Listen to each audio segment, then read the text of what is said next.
All right, man. Here we go, baby. We back at it, man. Finally back for another Heat Check episode. We have a guest in the building. Of course, Joey's in the building. You know what I'm saying? As always. Let me introduce this guy. I got a couple of tags I had to give him. Low-key sneaker killer, a.k.a. I got him, a.k.a. what algorithm, a.k.a. my playlist is better than yours, Facts, a.k.a. coats are for old ladies and babies, where's the lie, a.k.a. TunetheFork, yes, a.k.a. my man James Shelby. What's man, good, I brother? love that, bro. I want that. I'm gonna get that on the business card or something. Everything you said was straight facts, bro. What's good with you, man? Babies and women. Great. Codes are for babies and women. I'm good, man. Appreciate you hosting the brother and inviting me on, man. Yeah, man. You know what I'm saying? Joe and I both know we've been talking for a while. We know you got some heat over there. We see you coming out every now and then. You know what I'm saying? Pause. And we just wanted to bring you on the show, man, to talk about some things. Appreciate it, man. I seen you brothers doing your thing, man. I see you guys have a good volley of one-upping one another. This has been going on for a long time. Yeah. No one's winning. I like it. There have been some very disrespectful moments. Let's not pass that along. But yeah. Was a minute ago disrespectful? Where's that sit on the? That's up for Joe to say. No, that one actually wasn't that disrespectful. There's been some. Okay. There's been some moments. Yeah. Okay. Yeah. Let's cheers, man. Yeah, man. We got kombucha for the homie James here. Absolutely, man. You know what I'm saying? No alcohol. Going to kombucha here. This has like a note of. I'm just messing with you. This is what we're gonna do. So, Joe, where you want to start, man? We want to start talking. Do we want to bring out the first pair first, or we want to start talking about? I know your brain has been going a little bit. Let's break the ice with one of your first joints, and then we'll start from there. So you let us know where you want to start first, sir. So in my mind, I'm thinking about how to structure the day. Obviously, there's a lot of shoes and that we all have, and it's really about telling the story. So today is like the art of storytelling. There we go. Here we go. Started. Mr. Playlist always curates the correct. You gotta. This is what happens when you bring a DJ on the show who's not just a record player. This guy's producing my show. This guy's producing the show. When it's in your mind, man, you start way before the game starts. I dig it. These are when I actually fell in love with shoes. Okay. And it relates to my late Uncle Butch, James Harris. God bless the dead. He came to my grandmother's house one day with these on when they first came out. And I remember the morning and everything. And when I saw those shoes, I fell in love with them. And that's why the Jordan 2 is actually my favorite Jordan. Word! Damn, this makes so much sense that Jordan 2 is your favorite. Go ahead, Joe. Take one of them joints. These crisp, too. I ain't even You ain't worn these shits yet. These haven't even. This is, These are the ones that just released. Yeah, these just came out. Yep. So, yeah. I was just looking at the low top. I actually got them in the trap. The low top Is black it? version of these. Is this the original colorway? Mm-hmm. Right. And them was the ones that my uncle walked in the house, my grandmother's house with that morning when I was a little kid, man. And I was like, yeah. Yeah, man. Look, when Jordans came out, right? Of course, I love the ones. When the 2s came out, we didn't rock with the 2s. Yeah. We didn't rock with the 2s, man. When I was a kid, I don't even know if I had a pair or not when I was a kid. And then the 3s, we fell in love with them. But now the resurgence of the 2, it's incredible. Yeah. It's incredible. Like the colorways that they come out with the 2s, and there's nothing like, of course, that black red classic colorway. And shout out to Don C and Virgil Abloh for highlighting the silhouette. You know, Don C did it a while back, but his, it was a little bit much for me, but at least kind of like shed a light on the silhouette and, the love that some folks have for the 2. And then, when Virgil did his joint, I hit those on Got 'em on sneakers, the off-white lows. You got those on the sneaker app? They lost the shoes in transit, and all I got was a refund. Damn. So by the time I worked all of that out, the price on them soared up. But anyway, yeah. I thought you was gonna say they sent you a steak dinner or some shit. No. So I've only had 2 pairs of Jordans in my entire life. I was well into my adulthood when I got them. One was the 5s, the Oreos, and I only got them because my daughter, I got her a pair. The other ones that I got that I actually loved and enjoyed were the 2s, but I had the all snakeskin. They were like a cream color snakeskin with a white piping. I know the one you're talking about. I loved those. Word. They fit incredibly. Again, because I have a wide foot, the toe box wasn't as restrictive as all the other ones, and they were dope. What I love about these for you is that it leads into one of our questions that we always ask, and that is, obviously, when you first fell in love with sneaker and what your first sneakers were. That you can remember. First, sneakers of, I got joints on my feet. We all had to wear sneakers. We were all right? bought sneakers. But there's a moment where you finally got that first sneaker for the first day of school or whatever it was, when you were like, I am going to kill them. Obviously, these were the inspiration. Yes. Of because we couldn't afford them, and I was, I bought my first pair. My mother did buy my first pair of Jordans, but those, I was still a baby. The first shoe I remember wanting more than anything was some Nike Cortezes, bro. My guy, yo. My fucking More guy, than yo. anything. I loved Cortez, man. I love them. Word. They have no support. Like canvas. Like they're horrible. Yeah. In terms of quality. Ever liked Nike Cortez? If you're running in a pair of Cortez, you better be running in a straight line. If you switch up, cut left or right, you might lose your whole lower half. So don't get chased by a dog or run from Forget about it. And a requirement of it being acceptable for you to run is if you running from the police. Oh yeah, for sure. Like you just can't be running just for the hell of it. No. You have to, you have to. You get on Cortez, B. Yeah. So did you ever get them back then? You got them back. You got them back then? Cortezes? Yeah. Oh yeah, they were $20 for the Cortezes back then because they had the canvas joints and they had the leather joints, and the canvas ones back at the time had suede that came up on the toe box that came up. Yeah. And it came around. I had the black and white ones. I had the all white ones. I had the all black ones. What age are we talking about here? What age was this for you? Were you elementary, middle school, high school? Where was this? So 6th grade, there was a guy who came to school with some British Knights on. BKs. They had such a short but impactful run. Bro, They sure did. Them, the British Knights with the troop Troops? jackets. Yeah. The troop had shoes too. Yeah. Either he or his family Lambs. so dope. Yeah, There's no ifs, ands, or buts about so it. he did. Okay. So right. Who? The dude at school. Oh, okay. Yeah, So, I remember either him or his family. Somebody so dope. I remember coming to school and be like, oh my God, I want those. And finding out how much they were and was like, that's crazy. the troops. The British Knights. the BKs. Yeah. I was like, that's crazy. So the Cortezes may have happened in 7th grade. Because up until 6th grade, I was just wearing Payless shoes. That was just what That was hey, my shift came in 5th grade. When I switched over to the first actual name brand sneaker was 5th grade. And what was it? It was I think it was a pair of Reeboks. Yeah, it was a pair of Reeboks. Mine was Felines. Yeah, a pair of Reeboks. When I first started like moving around in elementary school, Felines. Yeah.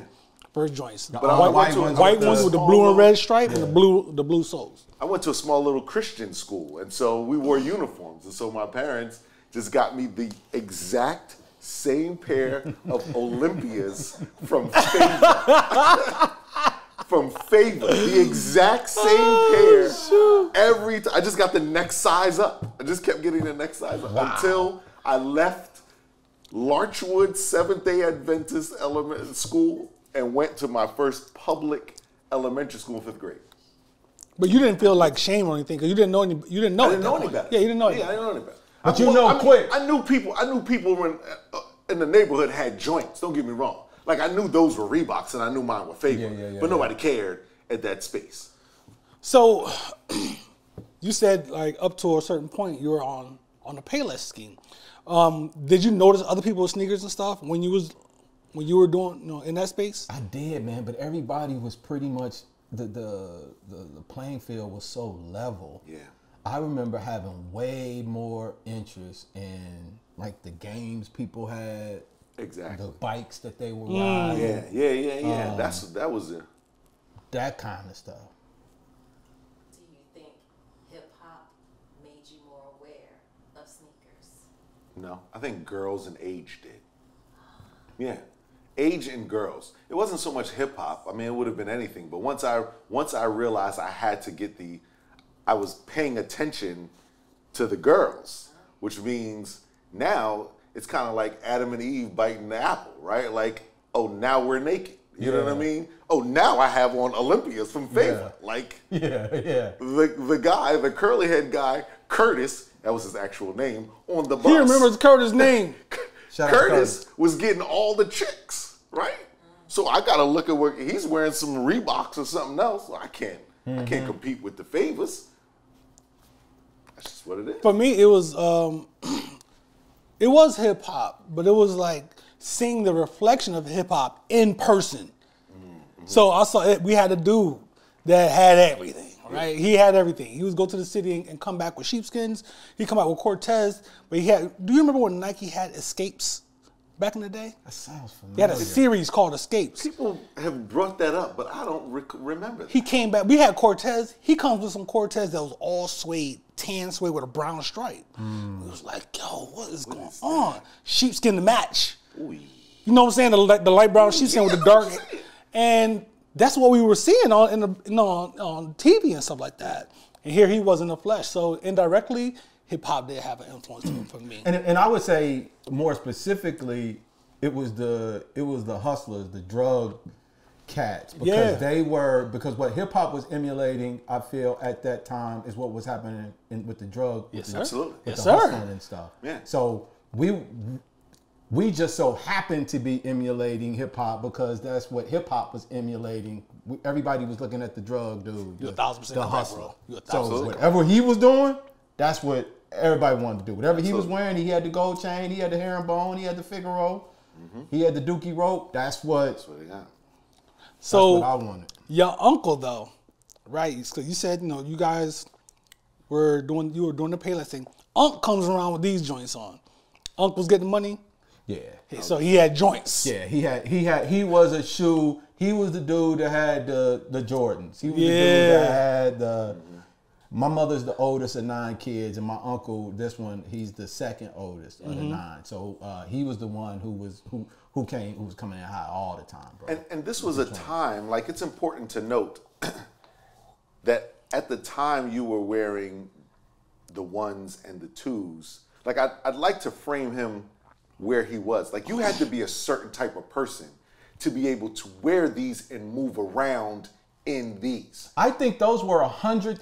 The Jordan 1s weren't $100. No. I think these were the first Jordans that hit $100. I think you're right. So for him to have those back then and walk around, you were saying something. Yeah. About like who you were. Who you were, absolutely. That's what I'm saying. Like that's a good point. It's one thing to say my uncle was the first person wearing these, but like you said, he was that guy, but he had to be that guy because you just didn't wear these. I remember my parents specifically saying, I'm never going to buy you Jordans because people were dying over the sneakers. Yeah. You know what I mean? So for a person to go out and buy them and move around with them, you know what I mean? There's a certain level of respect that comes with that. Jordans and starter coats.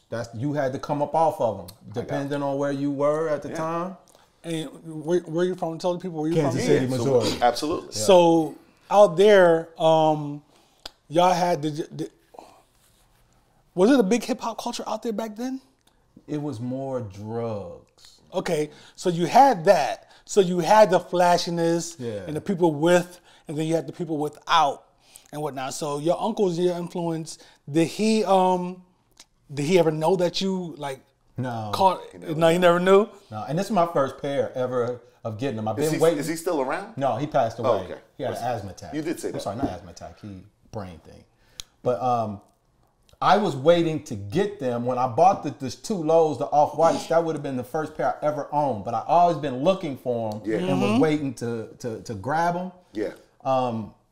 Because every time I see him, I think of him, and there's this this nostalgia around them. Yeah. A part of the storytelling, which kind of lends itself to some of the things that I brought from the joints that I brought, because now the decisions that I'm making and the things that I'm choosing to buy really revolves around what kind of story do I want to tell folks, or do I want to exemplify or exude as I'm wearing them when I'm wearing them.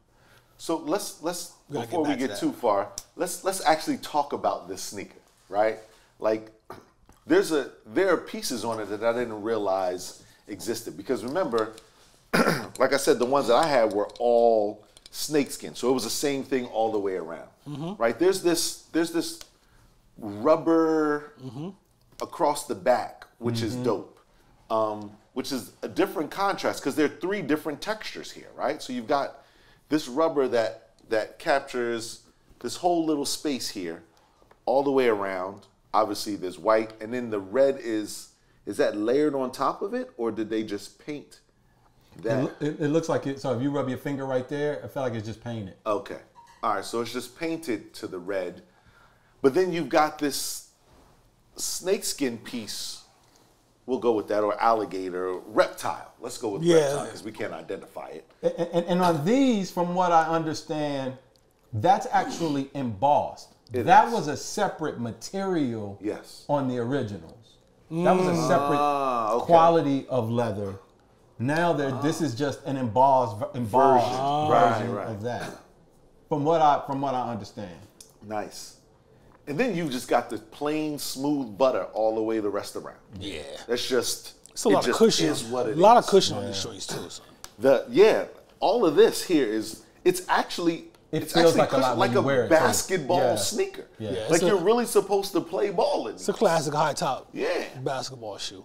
Yes. These are actually too big. They're low because I normally wear a 10. These are kind of big. I'm gonna have to get a smaller joint. And you could definitely feel the cushioning all the way through. So it feels like they made these to be functional. Yeah, the changes from what I understand that they made from the originals did pertain to the or does pertain to the sole. And then the embossed, because some people were upset because they wanted it to be a little bit more quality, similar to what the original. Were. I can see that. Because there was a reason back then why they were as much as they were. Like absolutely. They sourced some Italian, stuff. That's all. And then you've got, I will say, the sole still protects the air bubble in that space, which was the whole reason of wasn't. Not this particular, but that whole air. This was the introduction to the basketball space, right? Where they weren't doing it on the Jordan, the one. The ones at Air Jordan. I thought they did. Yeah. Also. Yeah, they are. Yeah. I'm not saying these specifically. Okay. I'm not saying these specifically. I'm just saying because obviously Jordan 1, the Air was with that, and then the Air Max. Yeah, and but I'm saying Air Max was the introduction though, right? You can still feel the space where it is, where that air originally was, which was only right here. I got you. You can feel it when you squeeze. Right. It's different here than it is anywhere else on the sole. Yeah, I see what you're saying. Yeah. These are tough, man. Yeah, I love what comes along with it in terms of the personal, the reason why they were copped, the ode to your uncle, the time frame, all of that, man. That's dope. You want me to put them back in the thing? Oh yeah, it's all good, man. Yeah, throw them back up. They Oh, you don't have to wrap them all the way up. Yeah, I can just throw them to the side. Yeah, got you. That's what it's about now, man. Just like, what do I want to communicate based on, what I'm wearing.